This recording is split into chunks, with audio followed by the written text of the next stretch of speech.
Hello friends, welcome to sports all rounder YouTube channel. Kabaddi தான் BK12 தான் 108 match தான். ஆமாம், 4 வென்யூ தான். First match Tamil Thalaivas versus Telugu Titans தான்.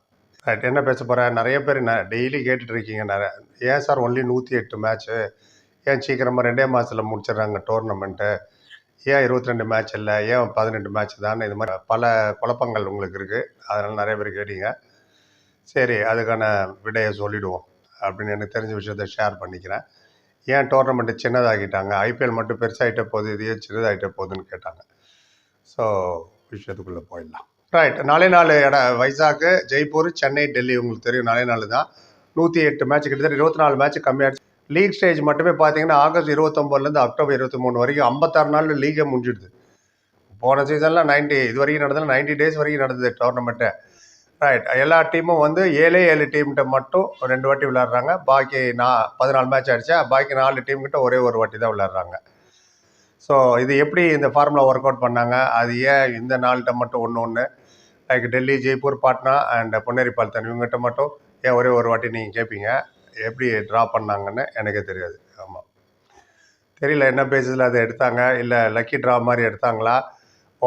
ஒரு இதில் அது அட்வான்டேஜ் தான் தமிழ் தலைவாசுக்கு. எப்படின்னு கேட்பீங்க. நீங்கள் டெல்லியில் ஆஷும் அலி கூட அங்கே ஃபசல் வேறு சேர்ந்துட்டாரு. 2 வாட்டி விளையாட வேண்டாம் அவங்ககிட்ட. ஜெய்ப்பூர் அவ்வளோ ஸ்ட்ராங் இல்லை, அது 10 வாட்டி கூட விளையாடலாம் அவங்க கூட. பட் பாட்னா பாரிஸ் வரும்போது தேவாங்கில்ல பரவாயில்ல, பட் அயான், நம்ம சுதாகர் இருக்கார், மைட்டி மணிந்தர், இவங்களாம் இருக்காங்க. இவங்க கூடலாம் 2 வாட்டி விளையாட வேண்டாம், ஒரு வாட்டி தான். பொன்னேரி மால்தன் டெஃபினெட்லி எப்போ பார்த்தாலும் நமக்கு அவங்கள பார்த்தா தான் உதறும். இது செமிஃபைனல் அவங்ககிட்ட தான் தோற்ற BK9. அதில் வந்து அஸ்லம் இனாம்தார், மொஹித் கோயத்து, அப்புறம் கௌரவ் கத்திரி போகாதுன்னு இன்னும் ரொம்ப பயங்கரமாக ஸ்ட்ராங் ஆகிட்டாங்க. ஒரு ரைடருக்கு எடுத்தாங்க அவர். ஆமாம், சச்சின் தென்வர் அவர் வேறு இருக்காருங்க. நீங்கள் 2 வாட்டி விளையாட வேண்டாம், நம்ம ரகசியத்தில் போய் சொல்லிட்டு வராங்க. ஜோக்ஸ் அப்பார்ட், எப்படி டிஃபென்ஸ் பண்ணணும், எப்படி ரைட் பண்ணணுன்னு. இது ஒரு அட்வான்டேஜ். நீங்கள் இந்த 4 வாட்டி ஒரு வாட்டி விளையாண்ட போதும் இந்த பிக் டீமில். அதே மாதிரி ஹரியானா ஸ்டீலர்ஸ், மும்பா, யூபி யோதா, இது 3 டஃப் டீம் தான். இந்த 3 கிட்ட நம்ம 2 வாட்டி விளையாடணும். இது எங்கே இது பிரச்சனை வரும்னா, மிடில் ஆஃப் த டோர்னமெண்ட் ஒரு 18 மேட்ச், ஒரு 12 மேட்ச் முடிஞ்சுன்னு வச்சுங்களேன். குவாலிஃபை ஆகிற ஸ்டேஜில் அந்த இடத்துல வந்து டஃப்பான டீம் 2 பேர் விளையாடுற மாதிரி ஆகிடலாம் ஒரு டீமு. இன்னொரு டீம் வந்து வீக்கான டீம் 2 வாட்டி விளையாடுற மாதிரி ஆகிடலாம். ஸோ ஈவன் ஸ்டீவனாகவே இல்லை இந்த டோர்னமெண்ட். வந்து நீங்கள் பார்த்தீங்கன்னா ஜஸ்டிஃபை பண்ணுற மாதிரி ஓகே 2 வாட்டி விளையாண்டிங்க, யார் டாப் 6 வாங்கன்னு இல்லாமல் ஒன்றரை வாட்டி விளையாடுற மாதிரி ஆகுது. இது மொத்தம் பேசாமல் 2 குரூப்பாக வாங்கி விட்டு போயிருந்துருக்கலாம். அதுக்கு தகுந்த மாதிரி மேட்ச் செட் பண்ணியிருந்துருக்கலாம். இப்போ 132 மேட்ச் காரணம் சொல்லிடுறேன் எதனால இது எப்படின்னா, ஆடியன்ஸ் ரிட்டன்ஷன் அதான் ரொம்ப ரொம்ப முக்கியம். ஏன்னா லாஜிஸ்டிக்லி நீங்கள் இப்போ முதல்ல 12 சிட்டியில் நடத்தணும்னா 12 சிட்டிக்கும் நீங்கள் டீமை கொண்டு போகணும். எவ்வளோ செலவாகும் அவங்களோட food, accommodation, travelling, hotel, you know so many things. அது ஒன்று. அதே இல்லாமல் காஸ்ட்லி.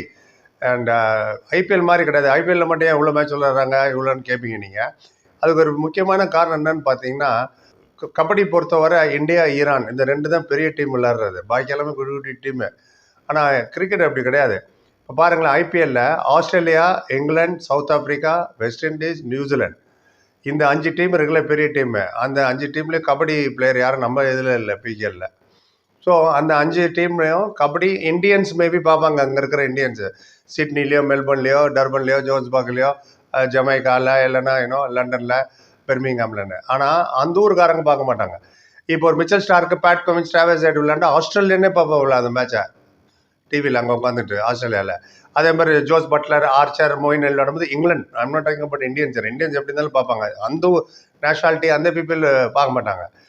வெஸ்ட் இண்டீஸ் பாருங்கள், ரசல், சுனில் நாராயண், நிக்லஸ் புரான் இவங்களாம் விளையாடுறாங்கன்னு வெஸ்ட் இண்டீஸ்காரனே அவங்களே பார்ப்பாங்க. அதே மாதிரி சவுத் ஆஃப்ரிக்கா பார்த்தீங்கன்னா Klaasen, Miller, Adam Markram, Rabada. So அதனால பார்ப்பாங்க. ஆனால் இங்கே அப்படி இல்லவே இல்லையே. மேக்ஸிமம் போனால் ஒரே ஒரு பிளேயர் இருக்கார் ஸ்ரீலங்காலேருந்து நினைக்கிறேன். பங்களாதேஷில் ஒன்று, ஸ்ரீலங்காவில் ஒன்று, நேபாளில் ஒன்று. ஸோ அந்த ஊருக்காரங்க எப்படி பார்ப்பாங்க? ஸோ வியூவர்ஷிப்பு பயங்கரமாக ட்ராப் ஆகும். ஒன்லி இந்தியன்ஸ் மட்டும்தான் பார்ப்பாங்க. அதுவும் எல்லா இந்தியன்ஸும் பார்க்கறது இல்லை. இதை அப்ராடில் சொல்கிறேன் நான். ஸோ அப்படி இருக்கும்போது மற்ற கண்ணில் ஏன் பார்க்க மாட்டேங்கன்னா மெயின் ரீசன் அவங்க பிளேயர் யாருமே இல்லை அதில். எத்தனை வருஷம் ஆகும் அவங்களாம் கபடியில் மேலே வரதுக்கு நமக்கு தெரியாது. நம்ம ஃபீஃபா ஃபுட்பாலில் எப்படியோ அப்படி தான். நம்மளாலும் கொஞ்சம் மேலே வந்துட்டோம்னு நினைக்கிறேன் ஃபீஃபாவில். பட் அங்கே இல்லாததுனால வியூவர்ஷிப், டிவி ஆடியன்ஸ் கம்ப்ளீட்டாக ட்ராப் ஆகுது. அதனால் லேக் ஆகுது. நடுவில் அவ்வளோ காஸ்ட் கட்டிங் பண்ண வேண்டியதாக இருக்குது. 40 நிமிஷம் மேட்ச்சில் எவ்வளோ ஆடு காட்ட முடியும் சொல்லுங்கள் பார்ப்போம். ஐபிஎல் T20னா 3.5 மணி நேரம் ஓடுது. ஸ்ட்ராட்டஜி டைம் அவுட்டு, அந்த அவுட்டு, இந்த அவுட்டு, 3.5 மணி நேரம் நீங்கள் ஆடை காட்டலாம் ஒரு மேட்ச்சில். ஒரு மேட்ச்சில் 40 நிமிஷம் தான், எப்படி காஸ்ட் கவர் பண்ணுவாங்க? இது ஒன் ஆஃப் த ரீசன். அதனால தான். அண்ட் மேட்சஸும் கம்மி பண்ணது, போக போய் பார்த்துக்கலான்னு. இன்னொன்று பார்த்தீங்கன்னா, கேட் கலெக்ஷன் உங்களுக்கு அவ்வளோ கிடையாது ஐபிஎல் மாதிரி.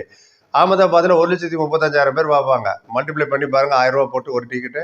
இது இண்டோர் ஸ்டேடியம், மேக்ஸிமம் போனால் 1500 பேர் 2000 பேர் பார்க்கலாம்னு நினைக்கிறேன், அவ்வளோதான். அதுக்கு மேலே உள்ளே உட்கார முடியாது இண்டோர் ஸ்டேடியத்தில், இடம் இருக்காது. இப்போ நீங்கள் ஈடன் கார்டனில் 90,000 பேர் பார்க்கலாம், சேப்பாக்கிலையும் நிறையா 40,000க்கு மேலே ஆடியன்ஸ் வரலாம். கபடியில் டோட்டலாக கேட் கலெக்ஷனு டிவி ஆடியன்ஸை கட் ஆகும்போது காஸ்ட் கவர் பண்ணவே முடியாது. இங்கே பாருங்கள், ஒரே ஆள் 24 கோடி 26 கோடி வாங்கி போனார் ரிஷப் பந்த். இங்கே மொத்த டீமுக்கே 5 கோடி தான் பட்ஜெட்டு. அப்படின்னா பார்த்துங்க எந்த அளவுக்கு என்ன பேலன்சிங். இவ்வளோக்கும் second most watch sports in India. கிரிக்கெட்டுக்கு அப்புறம் கபடி தான் நிறைய பார்க்குறாங்க. போக போக அதெல்லாம் மாறலாம்னு நினைக்கிறேன், எல்லோரும் பார்க்க ஆரம்பிப்பாங்கன்னு. மற்ற கண்ட்ரி பிளேயர்ஸ் நிறைய பேர் விளையாண்டா தான் இதோட சாமே இருக்கும். ஸோ புரியுதுங்களா? அது ஒன்று. அப்புறம் இன்ட்ரெஸ்டிங் இன்னொரு விஷயம் நீங்கள் நோட் பண்ணிங்கன்னா, இந்த 4 வென்யூ இருக்குல்ல, வைசாக், ஜெய்ப்பூர், சென்னை, இங்கெல்லாம் டெய்லி 2 மேட்ச் தான். ஆமாம், என்ன இப்போ அப்படிம்பீங்க. ஆனால் டெல்லி பாருங்கள், டெல்லியில் ஃபஸ்ட்டு 2 மேட்ச் மட்டும், ஃபஸ்ட்டு 2 நாள் மட்டும் தான் 2 மேட்ச்சு. பாக்கி நாளில் 3 மேட்ச்சு ஒரே நாளில். அவங்களுக்கு மட்டும் ஏன் ஸ்பெஷல் அப்படின்னு நீங்கள் கேட்பீங்க. காரணம் இருக்குது. அவங்க மேட்சஸ் அப்போது கிளாஷ் ஆகுது Asia cup. Yes, Asia cup நடக்க போதில்ல, அது ஒரு முக்கியமான ரீசன். அதனால் என்ன ஆகுதுன்னா, இந்தியா பாகிஸ்தான் மேட்ச் 14 செப்டம்பர் இப்போதைக்கு ஃபிக்ஸ் பண்ணியிருக்காங்க மேட்சை. 14 செப்டம்பர் விளையாடுற மாதிரி துபாயில். அதனால் அன்றைக்கி லீவ் விட்டாங்க, கபடி கிடையாது. அதே மாதிரி இந்தியா வந்து குரூப்பில் டாப் ஆகிடுவாங்கன்னு ஒரு அசம்ஷனில் நம்பர் 1 வந்தால் அந்த டேலேயும் லீவ் விட்டாங்க. இங்கே கபடி கிடையாது. அது மாதிரி செமிஃபைனல், ஃபைனல் டேலேயும் கபடி கிடையாது, லீவு. ஏன்னா ஆடியன்ஸ் கிளாஷ் ஆகுவாங்கன்னு. ஸோ எவ்வளோ விஷயங்கள் யோசிக்க வேண்டியதாக இருக்குது பாருங்கள்.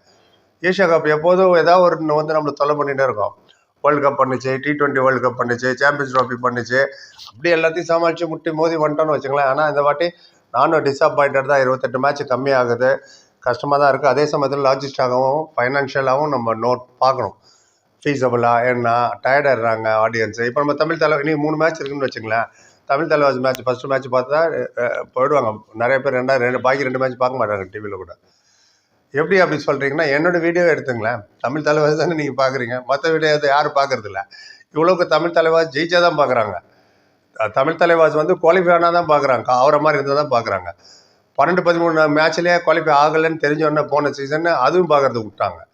ஸோ இப்படி டிவி ஆடியன்ஸ் பொத்துன்னு கீழே கம்மி ஆகும்போது என்ன பண்ண முடியும் சொல்லுங்க பார்ப்போம். டிவி ஆடியன்ஸே சொல்லுங்கள். நம்மளே 3 மேட்ச் டிவியில் இப்போ 6 டீம் விளாட்றதை பார்க்க முடியுமா என்ன? 6 நாள் தான் 2 மேட்ச் ஆகணும் ஒரு நாளைக்கு. அப்புறம் 3 மேட்ச்சு டெல்லியில் மட்டும் 3 மேட்ச் கடகடன்னு முடிச்சிடலான்ட்டுன்னு. இன்னும் ஃபைனலு இந்த எலிமினேட்டர் குவாலிஃபைங் டேட் அனௌன்ஸ் பண்ணல. அக்டோபர் 23ஓட 9 வீக்ஸில் முடிச்சிடலான்னு முடிவு பண்ணியிருக்காங்க. 63 நாள், மொத்தம் 63 நாள், 56 நாள் லீக் மேட்சஸே நடக்குது. பார்க்கலாம் அது போக போக. நீங்கள் நினைக்கிறீங்க இந்த எக்ஸ்ப்ளனேஷன் கரெக்டு தானே நான் சொல்கிறது? இல்லை இது இல்லாமல் வேறு ஏதாவது காரணம் தான் சொல்லுங்கள், நானும் தெரிஞ்சுக்கிறேன், வியூவர்ஸும் தெரிஞ்சுக்கிட்டோம். ஒரு விதத்தில் நல்லது. 2 வாட்டி விளையாட வேண்டாம், ஆஷு மாலிகை 2 வாட்டி அவுட் பண்ண வேண்டியதில்லை. அஸ்லமை நாம்தார்லாம் வெரி குட் பிளேயர்ஸ். ஆனால் ஹரியானா துசி கீத்தே அவர் வந்து நான் 2 வாட்டி விளையாடணும் அவர் கூட, ஹரியானா கூட. போக பார்ப்போம். உங்கள் ஒப்பீனியன் எதுவாக இருந்தாலும் சொல்லுங்கள், எல்லாத்துக்கும் பதில் சொல்லணும். அப்படின்னா எல்லாத்தையும் படிக்கிறோன்னு அர்த்தம். கிரிக்கெட் நேற்று இந்தியா ஜெயிச்சிச்சுல, போலர்ஸ் வின்யூ டோர்னமெண்ட் மாதிரி. Siraj man of the match. பார்க்காதவங்க போய் பாருங்கள், ரிவ்யூ போட்டிருக்கேன். உங்கள் கமெண்ட் சொல்லுங்கள். பரிபாத்தா தமிழ் நன்றி. Like, comment, share and subscribe. சந்திக்கிறேன். Thank you so much.